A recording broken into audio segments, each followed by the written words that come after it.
Selamat berjumpa kembali dalam layanan audio Sahabat Seperjalanan. Hari ini adalah hari Minggu 29 Juni 2025. Tema renungan saat teduh kita dengan judul Tetaplah Kuat. Firman Tuhan terambil dalam 1 Korintus pasal 16 ayat 13 sampai dengan ayat yang ke-14.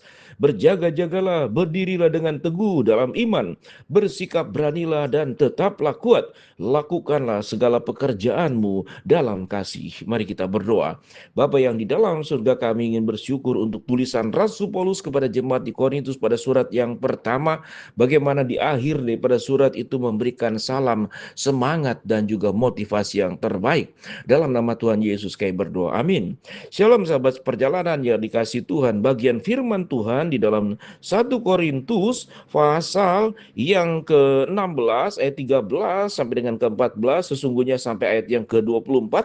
Ini adalah bagian-bagian ayat-ayat terakhir daripada surat pertama kepada jemaat di Korintus, dengan memberikan sebuah rangkuman dan nasihat kepada jemaat di Korintus. Yang pertama adalah berjaga-jagalah. Yang kedua adalah berdirilah dengan teguh dalam iman. Yang ketiga adalah bersikaplah berani. Dan yang keempat dikatakan tetaplah kuat. Dan yang kelima, lakukanlah pekerjaanmu dalam kasih. Kita menemukan 5 perintah dan pesan daripada Rasul Paulus kepada jemaat di Korintus. Yang pertama adalah berjaga-jagalah. Mengapa berjaga-jagalah? Berjaga-jagalah berarti adalah sebuah waspada. Waspada berarti adalah waspada menjaga diri sendiri, jangan sampai jatuh, jangan sampai tersesat. Waspada juga dari ajakan orang lain, jangan sampai kita diajak sesat, dan juga kita jangan sampai diajak berjatuh. Itu sikap berjaga-jaga. Sewaktu kita berjaga-jaga, maka kita diberikan sebuah kepekaan oleh Tuhan di dalam memilih mana yang baik dan mana yang buruk, mana yang sesuai dengan kehendak Tuhan dan bukan sesuai dengan kehendak Tuhan. Kita seringkali menganggap bahwa yang tidak sanggup memilih dengan baik itu adalah anak-anak. Namun kita tahu dengan jelas banyak orang dewasa dengan sengaja memilih jalan yang keliru, sehingga tidak berjaga-jaga, tidak waspada, tidak bisa menjaga dirinya dengan baik, dan dia jatuh dalam dosa. Kalau kita sering melarang anak-anak terlalu banyak makan permen, terlalu banyak makan coklat, nanti giginya rusak. Bukankah hidup kita sebagai orang dewasa pun demikian? Kita hanya ingin kehidupan yang manis-manis, dan tidak hanya gigi kita yang rusak, tapi iman kehidupan kita lah yang rusak karena kita hanya mencari yang manis. Sedangkan yang manis itu seringkali adalah jebakan iblis untuk masuk kita ke dalam dosa. Perintah kedua adalah berdirilah dengan teguh dalam iman. Sahabat seperjalanan yang dikasihi Tuhan, kita tahu dengan jelas berdiri dengan teguh berarti kita perlu menjaga postur tubuh kita dengan baik. Sahabat seperjalanan, sebagai hamba Tuhan, saya menemukan ada jemaat yang kemudian mengalami kecelakaan karena memang kakinya sudah tidak kuat karena usia tua, tetapi juga karena memang tidak berhati-hati di dalam menjaga langkah dalam berdiri dengan baik. Banyak kecelakaan terjadi di rumah. Ada jemaat yang kemudian mengalami retak tulang gara-gara menginjak kantong kresek, kantong plastik, terinjak lalu jatuh dan ternyata itu parah. Ada yang terjatuh di tangga, ada yang terjatuh di WC. Itu semua semata-mata adalah kewaspadaan. Kemudian juga cara berdiri, cara berjalan. Sahabat seperjalanan, ilustrasi tentang bagian firman Tuhan, pesan Paulus dikatakan berdirilah dengan teguh, yaitu di dalam iman. Kalau kita perlu menjaga, melatih elastisis tubuh kita, kemudian kepadatan tulang kita, otot kita harus terlatih. Kita perlu melatih sehingga badan kita punya keseimbangan, daya kontrol kepada tubuh kita dengan baik. Bukankah iman juga sama? Karena firman Tuhan berkata, berdirilah teguh di dalam iman. Iman itu perlu dilatih. Tidak ada iman yang tiba-tiba menjadi kuat. Dia perlu melewati proses latihan. Dan itu perlu kita terus memperjuangkan. Iman kita tetap kuat dengan bersandar kepada Tuhan dan mengikuti jalannya firman Tuhan. Yang berikut dikatakan bersikap beranilah.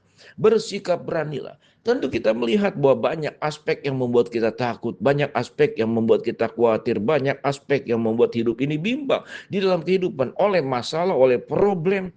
Kadang-kadang ditakut-takuti oleh aspek-aspek lain. Kita hidup memang penuh dengan masalah, kekhawatiran, persoalan, ketakutan. khususnya berkenan dengan hidup yang semakin sulit, ekonomi semakin sulit, kehidupan semakin sulit, tuntutan semakin berat. Tapi orang yang kemudian dikatakan berani di dalam Tuhan, dia mempercayai sumber pertolongan kita berasal dari Tuhan, sumber kekuatan kita berasal dari Tuhan, dan Tuhan tidak akan membiarkan kita jatuh. Tuhan akan menopang kita, menguatkan kita. Tuhan adalah benteng kita yang teguh. Tuhan adalah topangan kehidupan. Tuhan juga disebut sebagai sauh yang aman, kota perlindungan untuk setiap kita masing-masing. Apalagi yang kita takutkan, beranilah menjadi orang percaya. Karena berani kita bukan berani yang sifatnya tanpa alasan dan tanpa dasar. Kita punya keberanian bersama dengan Tuhan. Apa yang firman Tuhan katakan lagi? Tetaplah kuat. Artinya kita tidak menampik kita punya kelemahan, tapi Tuhan menjamin di dalam kelemahan kita ada kekuatan Allah yang akan menopang kita. Itu menjadi tema di dalam renungan kita. Tetaplah kuat, sehebat-hebatnya kesulitan, sesulit-sulitnya kehidupan, sebesar-besarnya masalah hidup.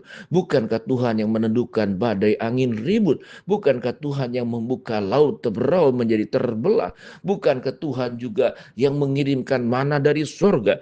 Bukankah Tuhan yang mengubah air menjadi anggur? Bukankah Tuhan yang membuat orang-orang sakit yang buta melihat, yang bisu bicara, bahkan yang mati Lazarus itu dibangkitkan kembali di dalam kuasa Tuhan, dan iblis pun dikalahkan? Tidak ada yang bisa menghadapi Tuhan, sumber pertolongan kekuatan kita. Apalagi yang kita takutkan? Kita harus tetap kuat. Bagian yang terakhir dikatakan, lakukanlah segala pekerjaanmu dalam kasih. Jangan hanya kita bekerja, mengejar segala prestasi hanya untuk kepentingan pribadi, supaya kita kaya, supaya kita kemudian makmur. Tetapi ada jauh yang lebih penting daripada semua pekerjaan dan perjuangan kita di dalam dunia ini. Firman Tuhan berkata apa? Lakukanlah segala pekerjaanmu itu dalam kasih. Artinya apa yang kita lakukan di dalam pekerjaan itu harus dengan cinta kasih yang berasal dari Allah. Kita berjuang mencari nafkah karena kita mencintai keluarga kita. Tak kala Tuhan memberkati keluarga kita berlebih, maka kita dipanggil pun melakukan pekerjaan kita untuk bisa mengasihi orang lain. Maka kelebihan itulah yang kita bagikan. Itulah yang Tuhan ajarkan. Bagaimana kita berbagi, khususnya dalam pekerjaan Tuhan, dalam persembahan ke gereja, melakukan perpuluhan, menolong anak yatim, menolong para janda, menjadi berkat dan terang dan garam buat dunia ini. Maka kita melakukan pekerjaan di dalam kasih. Kita bekerja tidak semata-mata hanya untuk mencari kekayaan, tetapi untuk bagaimana kehidupan kita itu bisa memberkati, supaya kita tidak menjadi orang yang kemudian membebankan kehidupan orang lain, menjadi pribadi mandiri sehingga kita tidak minta-minta tolong kepada orang lain.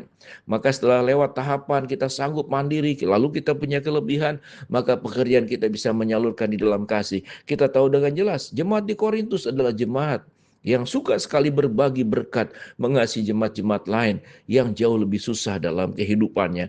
Kita dipanggil untuk mengasihi. Mari kita belajar tetap kuat di dalam kehidupan ini dan mengingat seluruh pesan firman Tuhan, yaitu pesan-pesan Rasul Paulus di akhir surat dari 1 Korintus. Firman Tuhan berkata, yang pertama, berjaga-jalah; yang kedua, berdirilah dengan teguh dalam iman; yang ketiga, bersikaplah berani; yang keempat, tetaplah kuat; dan yang kelima, lakukanlah segala pekerjaanmu di dalam kasih. Biarlah hidup kita itu sepenuhnya dipakai oleh Tuhan untuk menjadi kemuliaan buat Tuhan. Tetaplah kuat dalam setiap kesulitan apapun yang ada. Tuhan sumber kekuatannya akan menopang kita. Mari kita berdoa. Bapa dalam surga, terima kasih buat kebenaran firman Allah yang kami pelajari. Hamba-Mu berdoa buat sahabat seperjalanan yang sakit, Tuhan jamah sembuhkan. Sahabat seperjalanan yang sedang menghadapi masalah, Tuhan bukakan jalan. Sahabat seperjalanan yang sedang berdoa mengharapkan sesuatu, Tuhan kabulkan sesuai dengan waktu dan rencana Tuhan yang terbaik. Di dalam nama Tuhan Yesus kami berdoa, amin.